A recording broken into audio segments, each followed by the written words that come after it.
আসসালামু আলাইকুম রহমতুল্লাহি ওয়া বারাকাতুহু। Welcome back to my new video. আজ আমি আপনাদের সাথে ডিম এবং পাউরুটি দিয়ে ভীষণই মজাদার একটি পুডিংয়ের রেসিপি শেয়ার করব, যেটা তৈরি করা খুবই সহজ আর খেতে ভীষণই মজাদার।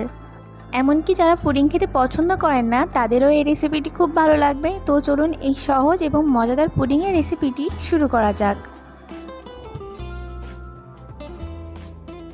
এর জন্য ফার্স্টে ক্যারামেলটা তৈরি করে নিব, যার জন্য এখানে আমি 2 টেবিল চামচ দিয়েছি চিনি আর দেব 1 টেবিল চামচ পানি দিয়ে এখন হালকা আছে এই ক্যারামেলটা তৈরি করে নিতে হবে।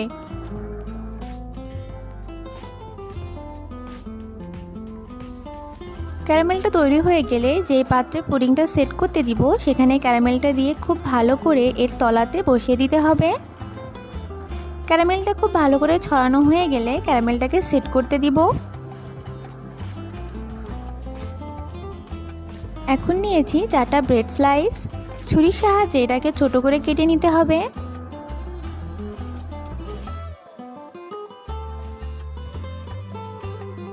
ব্রেডগুলো কাটা হয়ে গেলে একটা বলে নিয়ে নিব। এর মধ্যে দিব 2টা ডিম, 1/4 কাপ পরিমাণ চিনি, দিব 1 কাপ পরিমাণ দুধ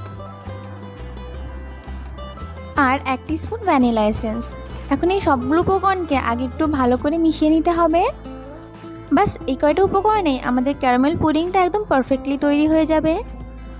মেশানো হয়ে গেলে এই সমস্ত মিশ্রণটা আমি একটা ব্লেন্ডার জারের মধ্যে দিয়ে দিব। আপনাদের কাছে ব্লেন্ডার না থাকলে এখানে হ্যান্ড উইক্সের সাহায্যে ভালো করে ফেটিয়ে নিতে পারেন। এখন এই সমস্ত মিশ্রণটা একটা ছাঁকনির সাহায্যে ছেঁকে নিতে হবে, যাতে এর মধ্যে কোনো লাম্পস না থাকে। আর যে পাত্রে আমরা পুডিংটা বসাবো তার মধ্যে দিয়ে দিয়েছি একেবারে। এখন ঢাকনার সাহায্যে এটাকে ঢেকে দিব। আর যে পাত্রে স্টিম করতে দিব তার মধ্যে দিয়ে দিব। এখানে আমি একটা কড়াইতে স্ট্যানার বসিয়ে তার মধ্যে বসিয়ে দিয়েছি আর এখানে আমি 1.5 কাপ পরিমাণ পানি দিয়ে দিব।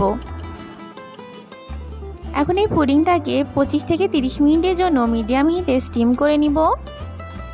আমাদের পুডিংটা স্টিম করা হয়ে গেছে আর এটাকে আমি ঠান্ডা করেও নিয়েছি। এখন এই চারপাশ থেকে এইভাবে কেটে দিব। পুডিংটা আনমোল্ড করার সময় অবশ্যই মনে রাখবেন এটাকে ঠান্ডা অবস্থায় করতে হবে। এখন আমি এটাকে খুব সহজে আনমোল্ড করে নিয়েছি। দেখুন কত সহজে এটা পাত্র থেকে বেরিয়ে এসেছে আর আলহামদুলিল্লাহ একদম পারফেক্টলি তৈরি হয়েছে।